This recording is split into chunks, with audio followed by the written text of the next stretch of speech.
कृष्णा सिंह कक्षा 10 हिंदी में आप सभी का स्वागत है। हम लोग 5 सवैये को पढ़ चुके थे। अब आइए 6वें कार देखते हैं।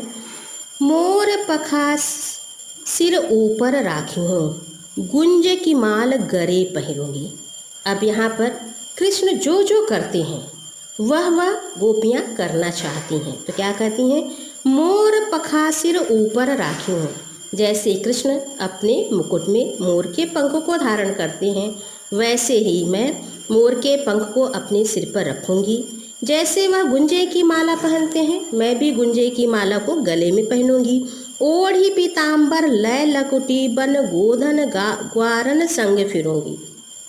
पीला वस्त्र धारण करके, लाठी को लेकर के और गोधन को गाते हुए ग्वाल बालों के साथ वन में फिरूंगी। भाव तो वो ही मेरो रसखान। रसखान कभी कहते हैं, क्या कहती हैं कि जो जो उन्हें अच्छा लगता है सो तेरे कहे सब स्वांग करूँगी। हे सखी, मैं तुम्हारे कहने से वह सब करूँगी। या मुरली मुरलीधर की, लेकिन जो मुरलीधर की मुरली है, अधरान धरी, जिसको उन्होंने अपने अधरों पे रखा, अधरान धरूंगी, उसे मैं अपने अधरों पे नहीं रखूंगी। क्या कहती हैं कि हे सखी, तुम्हारे कहने से मैं मोर के पंख को धारण करूंगी, गुंजे की माला अपने गले में पहनूंगी, पीला वस्त्र लेकर के, लाठी लेकर के वन में गोधन को गाते हुए ग्वाल बालों के साथ, गायों के साथ फिरूंगी। रसखान कवि कहते हैं कि वह कहती हैं कि हे सखी, जो जो तुम कहोगी वह मैं करूंगी, वह मैं सब धारण करूंगी। लेकिन जो मुरलीधर की मुरली है, जिसे वह अपने अधरों पर रखते हैं, उस मुरली को मैं अपने अधरों पर नहीं रखूंगी। यहाँ पर अधरान, अधरान में यमक अलंकार है और ब्रज भाषा है, सवैया छंद है, और यहाँ पर बांसुरी के प्रति ईर्ष्या की भावना को कवि ने व्यक्त किया है। तो यह आपका 6वां सवैया होता है। गोरस बिराजे भाल लहलही बनमाल। गोरस गाय के, रज मतलब धूल, गोरस गाय के खुर से उड़ी हुई धूल, बिराजे विराजमान है, भाल लहलही उनके मस्तक पे, लहलही बनमाल और बनमाला है। आगे गैया पाछे गावे, पाछे ग्वाल गावे मृदबान रे। यहाँ पे कवि उस समय का वर्णन करते हैं जब कृष्ण अपनी गायों को चरा करके शाम के समय लौट रहे हैं, उनका सौंदर्य कैसा है। तो क्या कहते हैं रसखान कवि कि गाय के खुर से उड़ी हुई धूल उनके भाल पे, उनके मस्तक पे शोभायमान हो रही है, उनके हृदय पे वनमाला है, आगे आगे गाय चल रही हैं और पीछे पीछे ग्वाल बालों के साथ वह मीठी वाणी में वाणी मतलब वाणी, मीठी वाणी में गाते हुए आ रहे हैं।